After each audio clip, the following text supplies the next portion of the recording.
Hey, what's up, FTN? Today's word of the week is anxiety. As I was thinking about what I wanted to talk about today, this just came to mind. So in general, for me, I don't consider myself too anxious of a person. In general, I don't worry about a lot, and I tend to sleep pretty good at night. But yesterday, on Sunday, I was going for a walk with my son and his cousin outside, and I was just thinking to myself, like, I just felt this, like, just this pressure, kind of like, I don't know, in my gut and in my throat. I just felt it. And it was just just like anxiousness. As I thought about it, though, what had happened is I took an extended amount of time off after Thanksgiving. And when I came back to work last week, I had travel midweek. And really what I was processing yesterday is that really for the last like 3 weeks, due to my time off and then kind of like a weird half week, half not week when I came back, is what I had let go during that was a lot of my rhythms, right? Like rhythms of planning out my week, looking at my day, what do I have to accomplish? And what had happened is for this last week, I was floating pretty aimlessly.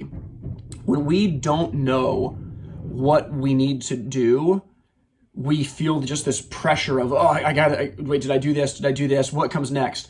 But when we can intentionally actually lay out what needs to be done, I found for me, a lot of that anxiousness goes away because I'm able to put things in a box. And even though you can't plan out everything, by planning out the most important things, you can sleep easy at night knowing that I only have so much time in the day.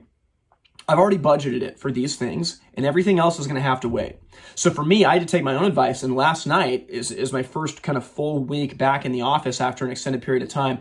I spent really an extra long time planning out my week and looking at what do I have to do today, what do I have to do tomorrow, the next day, and all of a sudden, like, I wake up this morning and like I'm not feeling anxious. So for you, with where you're at in the craziness of the season, products aren't coming in, customers are upset, all the things that come with this time of year, when there's that spirit of anxiousness in you, I would say to take the time to plan out your week. Look at what I have to do and look at each day.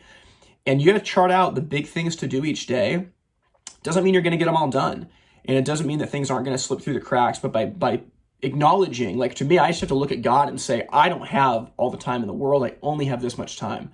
So because I only have this much time, this is what I can do. And by mapping that out, it's amazing how that frees you from the weight of anxiety. At least it does for me. So I'd love to hear in the comments your thoughts about that. If you've had success in planning out your week. For me, especially after coming off of a few weeks like I have, where I haven't been as intentional due to time off and other things, is I actually fight fear, like writing down, okay, what am I going to do on Monday? What am I going to do on Tuesday? There's fear inside saying, no, this isn't worth it. You should be working hard. You shouldn't be doing this sort of thing. And it's just a lie. Like that is a part of yourself that is not wanting to actually take control and get on top of it. So hope you have an amazing rest of the week. I'm excited to hear in the comments what you have to say about anxiety.